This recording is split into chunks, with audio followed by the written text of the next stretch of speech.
আসসালামু আলাইকুম। এখন আমরা হচ্ছে ঘর্ষণের টাইপ 1 এর एग्जांपल দিয়ে সলিউশন করব।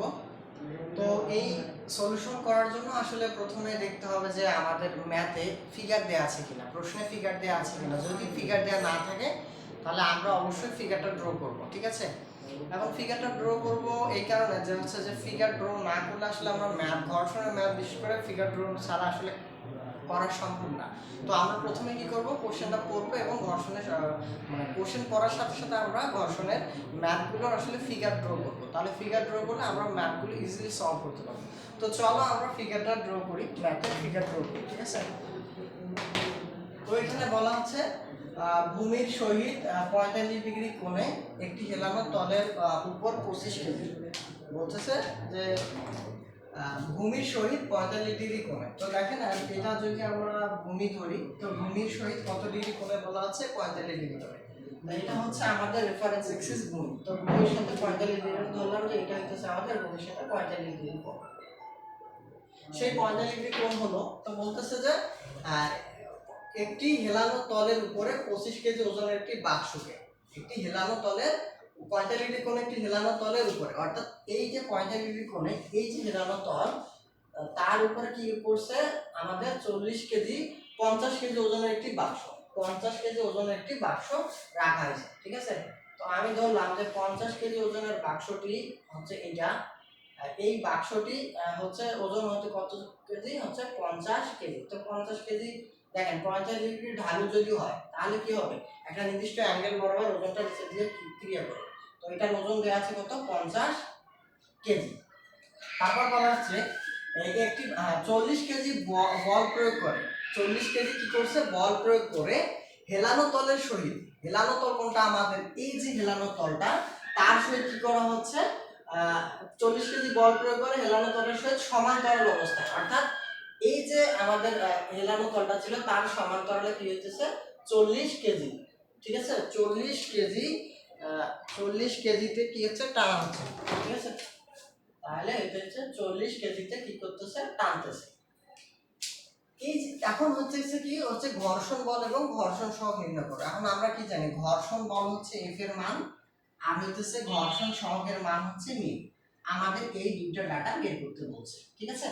তো এই দুটো ডাটা যদি আমরা বের করতে যাই, প্রথমে আমাদের কিছু কাজ করে নিতে হবে। যেমন হচ্ছে ফিগার, আমরা প্রশ্ন পড়লাম, ফিগার ড্র করলাম এবং ফিগারের কিছু আসলে কি আছে আমাদের ম্যাপ করার জন্য কিছু কাজ করতে হবে। কি কাজ? দেখেন এইখানে যদি আমি 50 কেজি ওজনটাকে ধরি, 50 কেজি ওজনটার কয়টা দেখেন কৌণিক ভাবে আছে। তো এই 50 কেজি ওজনের কয়টা অংশ আছে? কোন একটা বস্তু যদি ইনক্লাইন অবস্থায় থাকে তার মূলত হচ্ছে দুটি অংশ থাকে, একটা হচ্ছে হরিজন্টাল, একটা হচ্ছে ভার্টিক্যাল। তো এই এখানে হচ্ছে যে এই 50 কেজি ওজনটা দুইটা অংশ থাকবে। তার আগে আমরা আরেকটা সূত্র জানি কি, এটা হচ্ছে আমাদের রিঅ্যাকশন, হ্যাঁ? তো এটা হচ্ছে আমাদের রিঅ্যাকশন, আর হচ্ছে রিঅ্যাকশনটা পিছের দিকে বর্ধিত করলাম রিঅ্যাকশন, এবং হচ্ছে এটা হচ্ছে ওজন। দেখেন ওজন এবং রিঅ্যাকশনের মধ্যবর্তী কোণ হেলানো কোণের সমান। তাহলে হেলানো কোণ কোনটা হচ্ছে 45 ডিগ্রি। তাহলে আমরা এইখানে লিখতে পারি কত ডিগ্রি? 45 ডিগ্রি। এখন যদি 45 ডিগ্রি হয় তাহলে দেখেন এই 50 কেজির কয়টা অংশ হবে? দুইটা অংশ হবে।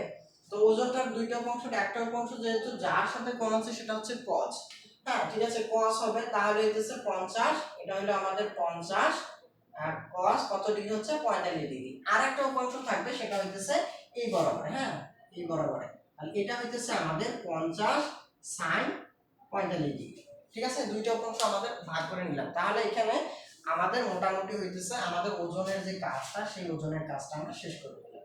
তো এটা যদি আমি মিশাই দিই তাহলে আপনাদের বুঝতে সুবিধা হবে, এই জন্য আমি আসলে এটা মিশাই দিলাম। এখন হচ্ছে ওজনের কাজটা গেল, তারপর এদিকে হচ্ছে টানতেছে, হ্যাঁ 40 কেজি, আর এদিকে 50 সান 45 ডিগ্রি আছে। তো এখন কথা হচ্ছে যে বস্তুটি বামের দিকে আসবে নাকি ডানের দিকে যাবে। দেখেন এইটা হচ্ছে যে আমাদের প্রথমে ক্যালকুলেশন করে নিতে হবে যে আসলে কোন দিকের মান কত। এই দিকের মানটা হচ্ছে 40 দেওয়া আছে, বাট এই দিকের বামের মানটা যদি আমি ক্যালকুলেশন করি 50 সাইন কত ডিগ্রি? 45 ডিগ্রি। তো তাহলে এর মানটা আসছে 35.35, ঠিক আছে? 35.35, হ্যাঁ। তো হচ্ছে যে এই যে মানটা আসলো দেখেন হচ্ছে 40 কেজি, হ্যাঁ, আর এদিকে হচ্ছে 35 কেজি। তাহলে টানতেছে যে দিকে অর্থাৎ আসলে আমাদের 40 কেজি এদিকে টানতেছে বেশি, সেখানে 35.35 কেজি, অর্থাৎ 40 কেজি বেশি 35 কেজি কম। তাহলে যদি 40 কেজি বেশি হয় তাহলে আমাদের বস্তুটা কোন দিকে হবে, ডান দিকে চলে যাবে। তাহলে বস্তু যেদিকে যায় ঘর্ষণ সহগ তার বিপরীত দিকে হয়, অর্থাৎ তখন আমাদের ফ্রিকশনটা কোন দিকে হবে, এই দিকে হবে। ঠিক আছে, মোটামুটি আমাদের হচ্ছে ড্র করা, ফিগার ড্র করা শেষ। আমরা এখন ম্যাথে চলে যাব। তো প্রথমেই বলে নিচ্ছি যে আপনারা যখন এই ম্যাথগুলো সলভ করবেন তখন অবশ্যই ফিগারটা ভালো করে ড্র করবেন এবং যে যে ডাটাগুলো আমাদের প্রয়োজন সেই ডাটাগুলো আপনারা এখানে আসলে ফিগারে ড্র করে নেবেন। তো দেখেন আমরা ম্যাথটা ক্যালকুলেশন করতেছি। সলিউশন, আমরা ফ্রিকশনের ম্যাথ যখন আমরা করব তখন আমরা মাথায় রাখতে হবে প্রথমে আমরা সামেশন অফ ভার্টিক্যাল ফোর্সটা নেওয়ার চেষ্টা করব, কারণ সামেশন অফ ভার্টিক্যাল ফোর্সটা যখন আসলে নেওয়া হবে তখন এই ম্যাথগুলো সলভ করা অনেকটা ইজি হয়ে যাবে। তো প্রথমে নিলাম summation of vertical force is equal to 0, উপরের দিকে হচ্ছে আমাদের পজিটিভ। তো দেখেন উপরের দিকে পজিটিভ, তাহলে উপরের দিকে কোনটা কোনটা আছে, এই যে রিঅ্যাকশন ফোর্স আছে। আমরা হচ্ছে যে এই ফিগারটাকে এইভাবেই চিন্তা করব, মূলত হইতেছে যে এই অবস্থা আছে, হ্যাঁ ঠিক আছে, এই অবস্থায় আসলে চিন্তা করব। তো এই অবস্থা যদি আমি চিন্তা করি, দেখেন উপরের দিকে হচ্ছে আমাদের এটা হচ্ছে যে আমাদের হরিজন্টাল এক্সিস। তো হরিজন্টাল উপরে হচ্ছে আর পজিটিভ উপরের দিকে আছে এবং ওজন সেটা হচ্ছে 50 cos 45, এটা নিচের দিকে আছে। তাহলে উপরের দিকে আমরা পজিটিভ ধরছি, উপরের দিকে পজিটিভ কি আর মান, এবং নিচের দিকে কত 50 cos 45 ডিগ্রি, তাহলে মাইনাস হচ্ছে 50 cos 45 ডিগ্রি। ঠিক আছে, ইজ ইকুয়াল টু কি লিখতে পারি, 0 লিখতে পারি। আর এর মানটা আমরা এখানে লিখতে পারি যে 50 cos 45। ঠিক আছে, আমরা আর এর মানটা অ্যাসাইন করে দিলাম।